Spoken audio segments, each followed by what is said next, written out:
Class है, online class.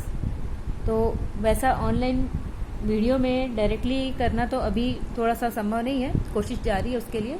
तो इसीलिए एक छोटा सा वीडियो बना करके मैं आप लोगों को भेज रही हूँ ताकि आपकी पढ़ाई शुरू हो सके। इसमें हमने सबसे पहले चैप्टर लिया है अध्याय 10। ये थोड़ा सा सरल भी है, आपको समझने में आसानी होगी और इसके बाद धीरे धीरे हम बाकी चैप्टर्स को भी लेते जाएंगे। तो अध्याय 10 है मानव कल्याण में सूक्ष्म जीव। सूक्ष्म जीव ऐसे जीव जिन्हें हम खुली या नग्न आंखों से नहीं देख सकते। इसके लिए हमको सूक्ष्मदर्शी की आवश्यकता होती है। सूक्ष्म जीवों के बारे में आपने क्लास 11th में भी बहुत सारा पढ़ा है, मोनेरा जगत में, प्रोटिस्टा जगत में। तो इसका एग्जाम्पल हम सिंपल सा आपको पता होगा, बैक्टीरिया, कवक, शैवाल, प्रोटोजोआ, जो कि एक कोशिकीय होते हैं। ये सारे के सारे हमें सामान्य आंखों से दिखाई नहीं दे सकते। हम जहाँ पे बैठे हैं वहाँ पर भी हमारे आसपास में बहुत सारे ऐसे सूक्ष्म जीव हैं जिसे हम नहीं देख सकते, लेकिन अगर हम सूक्ष्मदर्शी की सहायता से इनको देखने का प्रयास करें तो ज़रूर ये दिखाई देंगे। इसीलिए हम सूक्ष्म जीवों को सर्वव्यापी कहते हैं, क्योंकि ये हर जगह मौजूद होते हैं। हवा, पानी, मिट्टी, यहाँ तक कि प्रतिकूल परिस्थिति में भी, जैसे अम्लीय जल में या गर्म पानी में, जहाँ का तापमान बहुत ज़्यादा हो या बहुत ठंडा हो, वहाँ पर भी ये हमें आसानी से मिल जाएंगे। सूक्ष्म जीवों को हम देखें तो जितने भी सूक्ष्म जीव हैं इनको हम दो कैटेगरी में बांट सकते हैं, एक है हानिकारक और एक है लाभदायक। हानिकारक सूक्ष्म जीव जो होते हैं वो हमारे जीवन में प्रतिकूल प्रभाव डालते हैं या उल्टा असर डालते हैं। ये जीवों में रोग उत्पन्न करते हैं, जैसे साल्मोनेला टाइफी, वाइब्रियो कॉलेरी और भी ऐसे बहुत सारे सूक्ष्म जीव हैं जो अलग अलग प्रकार के रोगों के लिए जिम्मेदार हैं। ये जितने भी रोगकारक सूक्ष्म जीव है, जीवों में, पौधों में, मनुष्यों में, हर में अलग अलग तरीके से रोग फैलाने का कार्य करते हैं। तो इनसे बचने के लिए ये जो हानिकारक जीव सूक्ष्म जीव हैं, ये जो रोग फैलाते हैं, इन रोगों से कैसे बचा जाए, इसके लिए भी जब हम लैब में या प्रयोगशाला में प्रयोग करके देखते हैं तो हमें इन सूक्ष्म जीवों की आवश्यकता पड़ती ही है, ताकि हम देखें पाए कि ये किस प्रकार से हमारे शरीर में प्रभाव डाल रहे हैं और इसके प्रभाव को किस तरीके से खत्म किया जा सकता है। दूसरा है इसका लाभदायक पहलू। लाभदायक में ये सूक्ष्म जीव जो होते हैं वो हमारे लिए उपयोगी होते हैं, हमारे लिए बहुत सारे वस्तुओं का निर्माण कर सकते हैं, जिसमें सबसे सरल उदाहरण है दही। दही आपने उनको पता ही है, बहुत पहले समय से, बहुत काफ़ी सालों से बनाया जाता रहा है। हमें ये नहीं पता था कि दूध से दही कैसे बनता है, लेकिन फिर भी हम दही को बनाते आ रहे हैं। वो तो अभी के समय में हमें जानकारी मिल गई है कि दही में लैक्टोबैसिलस होता है। यही लैक्टोबैसिलस दूध को दही में बदलने का कार्य करता है और हमारे लिए बहुत ज़्यादा उपयोगी है। डॉक्टर लोग जब कभी भी पेट से संबंधित समस्या होती है तो इस लैक्टोबैसिलस को दवाई के रूप में भी देते हैं। ऐसे ही इडली, डोसा या जो गांव में सबसे ज़्यादा खाई जाने वाली वस्तु है बासी, उसमें भी कहीं ना कहीं कुछ सूक्ष्म जीव मौजूद होते हैं, जिसके कारण उस पदार्थ का, उस वस्तु का किण्वन होता है और वो हमारे खाने के लिए उपयोगी हो जाता है।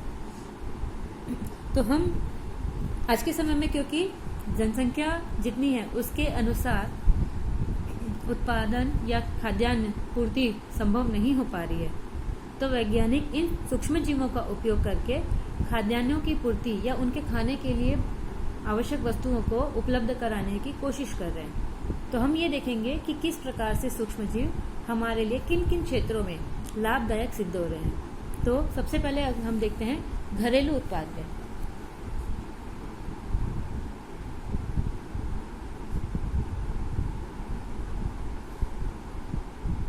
आप लोग इन सबको नोट कर लेंगे ना, ताकि आपको अपने नोट्स भी साथ साथ बनते जाएंगे।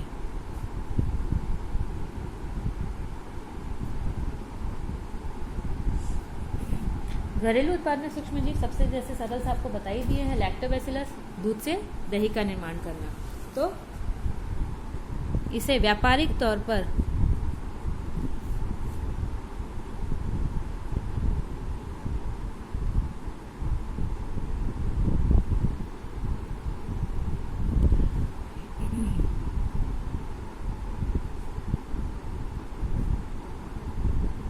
दूध से दही बनाता है। तो व्यापारिक तौर पर जब हम दूध से दही का निर्माण करते हैं तो वहाँ पर हम लैक्टोबैसिलस का उपयोग करते हैं। सामान्य रूप से घरों में भी यही काम किया जाता है। तो ये क्या करता है, लैक्टोज, दूध में जो लैक्टोज शर्करा मौजूद होती है उसको लैक्टिक अम्ल में बदलता है और साथ ही साथ दूध की जो प्रोटीन होती है उसको स्कंदित कर देता है और थोड़ा सा उसे पचा भी देता है, ताकि उसमें दूध की अपेक्षा दही में उसकी जो गुणवत्ता है वो बढ़ जाए। आपने अगर डॉक्टरों से सुना भी होगा कि दूध से ज़्यादा दही अच्छा होता है। दूध से ज़्यादा अच्छी गुणवत्ता दही की होती है। दही खाना ज़्यादा फायदेमंद होता है। इसी तरीके से जब दूध दही में बदलता है तो इसमें विटामिन B12 की मात्रा भी बढ़ जाती है। ये विटामिन B12 जो है वो हमारे शरीर के लिए बहुत ज़्यादा उपयोगी है। मुख्य रूप से ये रक्त को बनाने में, रक्त के निर्माण में सहायक भूमिका निभाता है।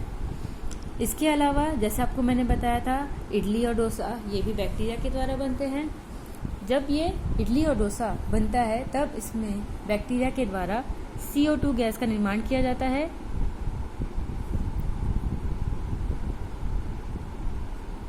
ये CO2 जो है वही, इसी CO2 के कारण इडली और डोसे जो है वो थोड़े से उनमें छेदे देखे होगे आपने, एक स्पंज बनता है या छेद के रूप में दिखाई देते हैं वो।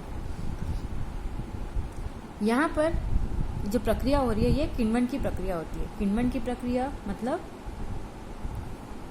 ये एक अनऑक्सी मीन्स ऑक्सीजन की अनुपस्थिति में होने वाली क्रिया है, जिसमें किसी भी शर्करा का अपूर्ण अपघटन होता है और एक नया पदार्थ बनता है। जैसे लैक्टोज शर्करा से लैक्टिक अम्ल बन रहा है। ब्रेड भी इसी तरीके से बनती है। ब्रेड को बनाने के लिए यीस्ट का उपयोग किया जाता है। यीस्ट, कौन सा यीस्ट? सैकेरोमाइसिस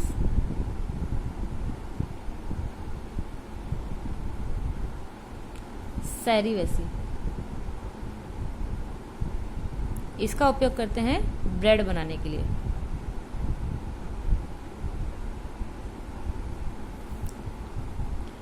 ठीक है। दक्षिण भारत में वहाँ का एक पेय पदार्थ है टोडी। ठीक है, क्या? टोडी। इस टोडी को बनता है ताड़ का जो पेड़ होता है, वहाँ पे वृक्ष होता है ताड़ का वृक्ष। इस ताड़ वृक्ष से, ताड़ वृक्ष के तने से एक स्राव निकलता है, एक तरल पदार्थ निकलता है के तने से निकलने वाला द्रव पदार्थ,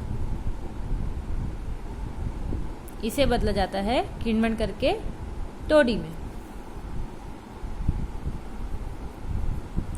तो इस तरीके से बहुत सारे और उदाहरण हैं। इसे आप लोगों का होमवर्क के रूप में मैं दूंगी कि आप NCERT की बुक से ढूंढेंगे घरेलू उत्पाद में सूक्ष्म जीव में, इस टॉपिक को देखेंगे और इसमें जो मैंने बताया इसके अलावा और कौन कौन से सूक्ष्म जीव हैं जिनका उपयोग हम घरेलू उत्पाद में करते हैं। तो आज की एक छोटा सा प्रयास था, उम्मीद करती हूँ समझ में आएगा। आप अपना रिस्पॉन्स देंगे थम्स अप के रूप में। ओके, जिसको जो समझ में नहीं आएगा आप क्वेश्चन पूछ सकते हैं, व्हाट्सएप में आप क्वेश्चन डाल देंगे और अगर समझ में आ रहा है, आगे बढ़ना है तो एक थम्स अप का चिन्ह डाल देंगे। ठीक है, ओके।